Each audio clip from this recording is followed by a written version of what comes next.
Hey, you guys. I'm Carrie. I know a lot of you already, which is kind of fun to see us blending and crossing beams from other places. Wanted to talk a little bit today, first of all, about this shift that Justin and Shauna have made in the business. I love it. I think it's very forward thinking. I think it's just going to be absolutely killer and beneficial to you guys. And how smart are they to bring in people with different perspectives and different experience? I believe 100%, as somebody who's been in the online coaching space for 22 years. Yes, I started as a baby. Um, 22 years. I believe that working one on one with a coach can sometimes be helpful, but your best experience is a group perspective. You not only get the experience of the coach and the skill set of the coach, but also of your peers and also of the team. So, I don't know what continents you guys are on or what your 80s and 90s TV viewing look like, but the A team is how I like to think about it, with Hannibal and Mr. T and the whole group bringing their skill sets together for each plan. And I think that's what Justin and Shauna are assembling here. And I think it's amazing. So, why do you need a coach? You say, well, I'm just learning this one skill for my business, or I just want to do this for my business. I don't really need coaching. And I'm going to call BS on that. I'm going to say everybody needs coaching, and most people need more than one coach. Most people need a coach in like performance initiatives, business initiatives, health or family initiatives. The best professionals on the planet, you name any recording artist, you name any actor, actress, any professional athlete, and they have coaches. So I think it's well worth your time to show up, to listen to what other people are asking, to listen to other perspectives, but also not to blindly follow. So this is something a lot of coaches won't tell you, but I'll tell you because I'm old and I can. I will say you also have to be firm enough in your own values and in your own convictions and in your own definitions of life and success that you can say, you know what, Justin, I respect that. And I love that that worked for you and that that's what you want, but I can reject that for myself and seek a different definition. So, the first thing I want to talk about today, and we won't spend a lot of time on this, but the first thing I want to talk about today is, since I am a personal development coach, and make no mistake, I'm a hardcore business coach too, and I have been for a long time. Don't let the drawl and the highlights fool you. I do have a business brain. What I will say is your definition of success will not be the same as everybody else's in the room, and will not be the same as your coaches, and may evolve and should evolve the older you get and the more your life changes. For instance, when I started my business, it was out of necessity because I had adopted two children from the foster care system, and their life changed overnight, and so did mine. So I didn't create my business out of a big mission or plan or dream or $1 million idea. I just really wanted to be home with them because they were from a hard place, and I wanted to be stable and consistent for them. As they got older, then it became that I wanted to be home with the other two kids that we added. And then it became that I wanted to free up my husband from what he did and give him some options. And now at my age, it's because I want to give my parents some options with their home health and taking care of them as they're aging, and so on and so on. So please do not feel like your definition of success has to be the same as Richmond's or as Andrew's or as Justin's or as mine. What you want to create first and foremost is what you want your life to look like. And that doesn't necessarily match numbers. It doesn't necessarily mean six figures or seven figures. You have to start with, what do I want my day to look like? What do I want my life to look like? And what does a lifestyle business mean to me? So I'll be a little controversial and I'll say it doesn't necessarily mean an expensive house. I've had the dream house and I've downsized because yuck, I didn't love all the space.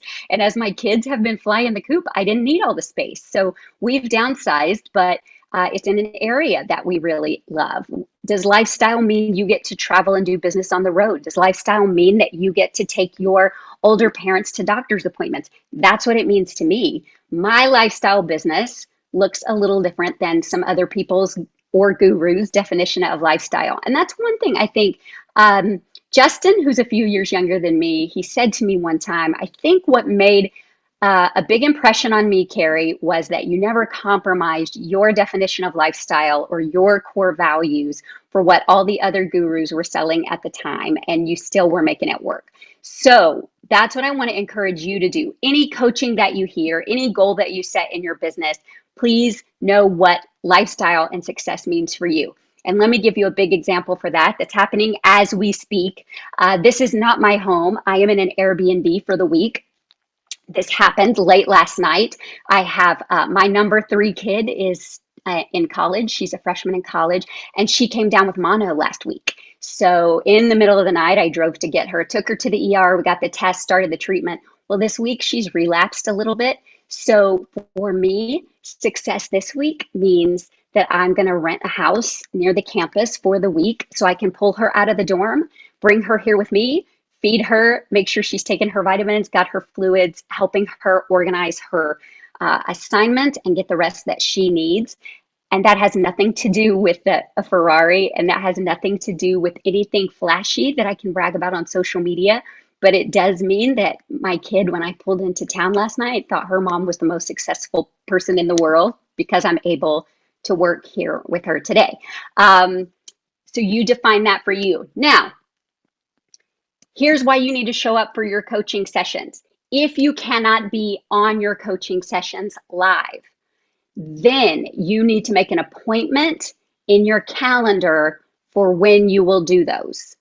Don't treat it like the gym and say, I'll get around to it or I'll work it in. Make an appointment in your calendar for when you will watch them or listen to them, even if it's to listen to them at 1.5 speed and take a couple of notes and keep moving. You have to make an appointment.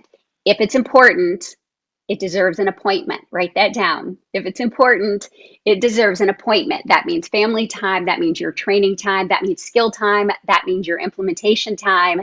If it's important, it deserves an appointment. If it doesn't go in the calendar, that means it's just a nice idea. Once it goes in your calendar, it becomes a part of your goal fabric, part of what you are working towards. Our dentist appointments, our kids' doctor's appointments, our school, those things happen because we put them in the calendar. Am I right? Your business deserves that same time. And then we'll drill down even further and say that appointment that you make needs to be specific time. So Cedric or Naima may put in their like outreach to 10 potential clients for a certain block of time, not just work on my business. That's too big. And then you sit down and you surf social media or you watch videos or you compare yourself to somebody else and you never get anything done. Anybody ever gotten to the end of the day and you said, I was busy all day, but I don't know what I got done? Anybody want to fess up to that? Type yes in the chat if that's ever happened to you. Yep, you've gotten day jacked. Shauna had a great post about getting day jacked a couple months ago that I absolutely loved, and she's 100% on point. When you make those appointments with yourself, you have to be specific about the outcome for that appointment, not specific about how busy you're going to be or that you're just showing up to do the reps, but what is the outcome that you want for that appointment, okay? If it's important, it deserves an appointment. Your lifestyle and your success is your definition and nobody else's, and only you are in charge of that. The other reason you have to make sure and be here, are you ready?